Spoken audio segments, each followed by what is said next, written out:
समिति समिति जल भरहि तालाब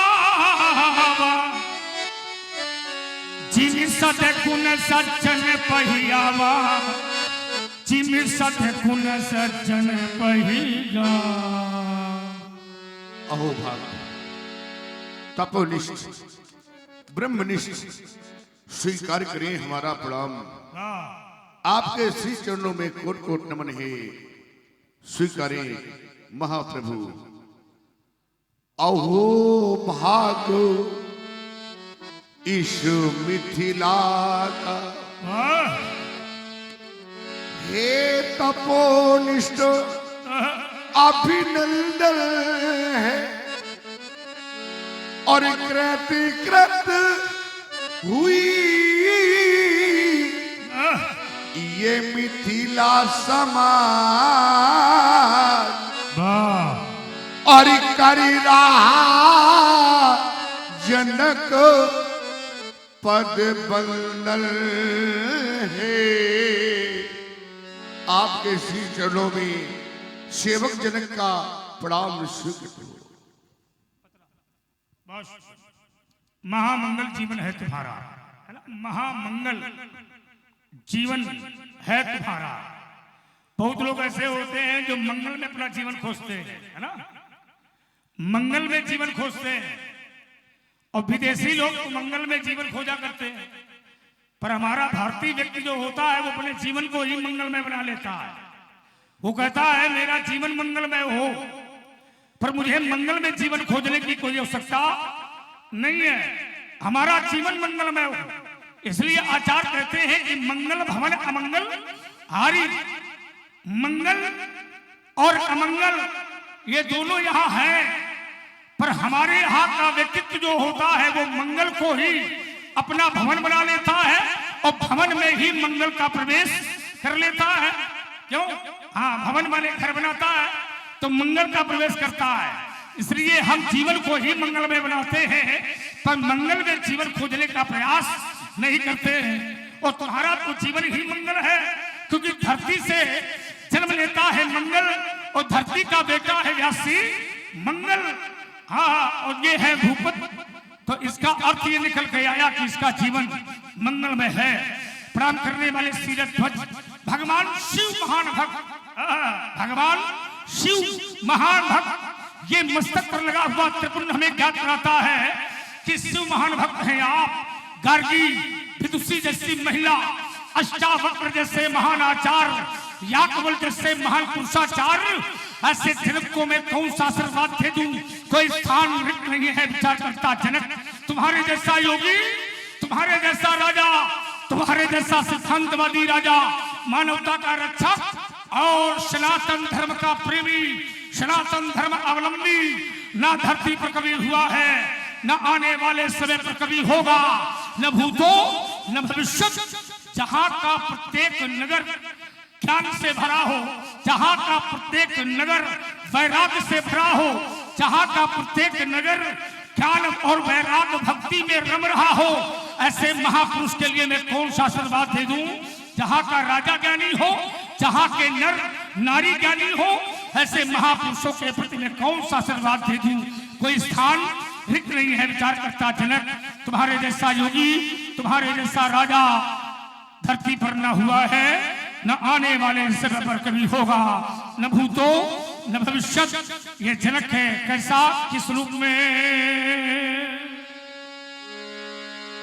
ये है जनक, ये है जनक, ये है जनक, हाँ ये है जनक। गौरव गरिमा, गौरव गरिमा, गौरव गरिमा, गरिमा ज्ञान बढ़ावे, ये वही जनक है, हाँ वही जनक है जो ऋषियों का सम्मान करावे, ऋषियों का सम्मान करावे, ये वही जनक है, हाँ वही जनक है। आए हुए अतिथि का स्वागत कैसे करना चाहिए तुमसे अच्छा कोई नहीं जानता। हमारे दरवाजे पर कोई अतिथि आ जाए तो उसका स्वागत करना चाहिए। और इस राजा के यहाँ चाहे देवता आवे, चाहे दैत्य आवे, चाहे राजा आवे, है ना, चाहे रावण आवे, चाहे बाणासुर आवे, लेकिन स्वागत करना ये जानता है ना। अतिथि देवो भव, तिथि वार नक्षत्रम योग करण में ऊंचा। तिथि वार नक्षत्र योग और करण, है ना, जो न देखे और अचानक आ जाए उसी का नाम है अतिथि देवो भव। और जो बुलाने से आवे, जिसको निमंत्रण दिया जाए, तो जिसको निमंत्रण दिया जाता है, आमंत्रित किया जाता है, उसको कहते हैं मुख्य अतिथि। क्या कहते हैं? मुख्य अतिथि। और जो बिना बुलाए आ जाए उसी का नाम है अतिथि देवो भव। ऋषियों का सम्मान करावे, ये वही जनक है, हाँ वही जनक है। जो धरती से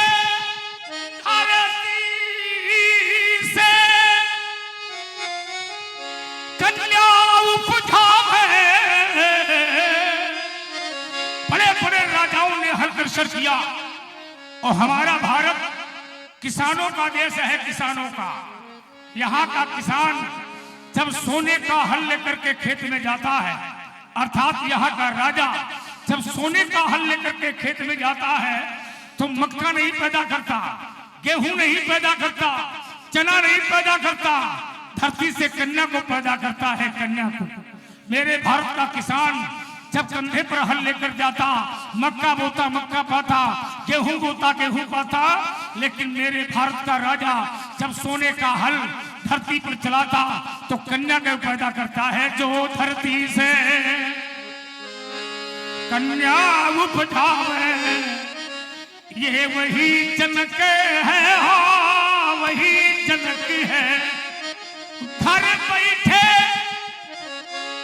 भगवान बुलावे,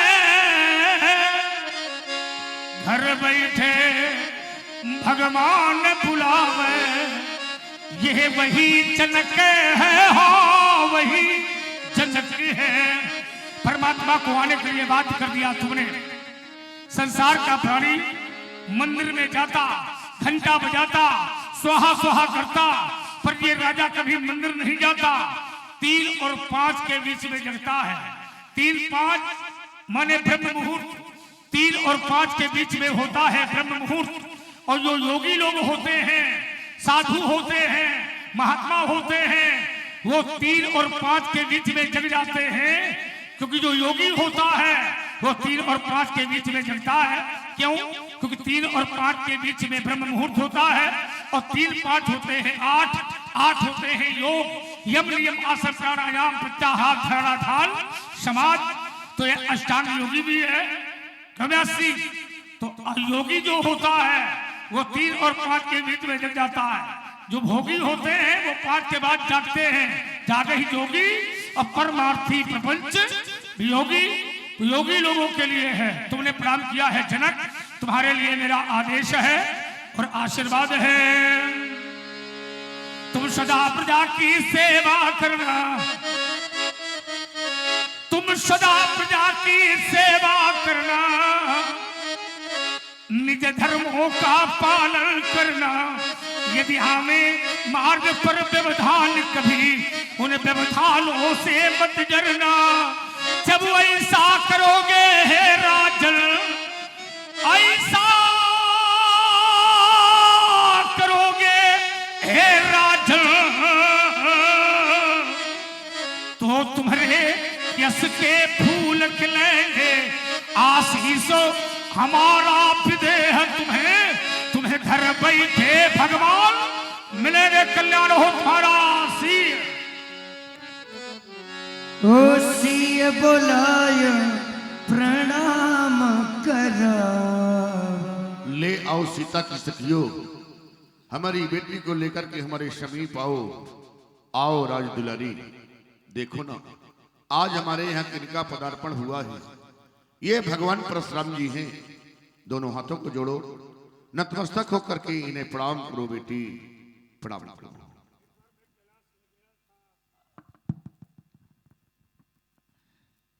मैं कैलाश पर गया था, भगवान शंकर के समीप पर बैठी थी बुझाती का दर्शन किया था मैंने।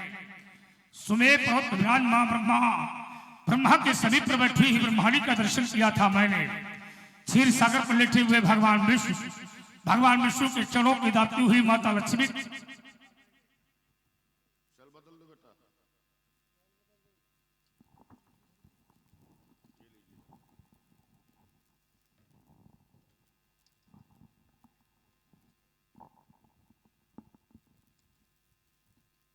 यदि अनाथा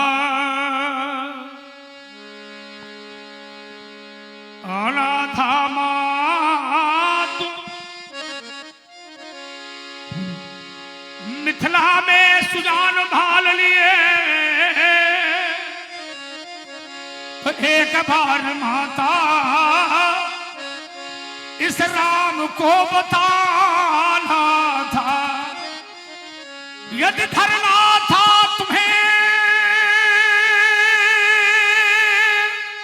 वो काली का रूप मातो, हाथ में शंख चक्र गदा पद्म लिया था। यदि आना था तुम्हें, यदि आना था तुम्हें ये कुंठ छोड़ तो साथ में अपने पति रमापति साथ लाना था। आप आई और आपका आगमन मिथिला में हो गया, पर एक बार भी आपने संकेत नहीं किया राम मैं मिथिला में आऊंगी, धरती से पैदा हो जाऊंगी। एक बार भी आपने संकेत नहीं किया। मेरी दृष्टि आपके मस्तक की ओर गई और मेरे नेत्रों ने देखा तो मेरा हृदय कहता है ये किसने इसके भाल बिंदु पर वह क्रांति सूत्र का भाव से लिखा।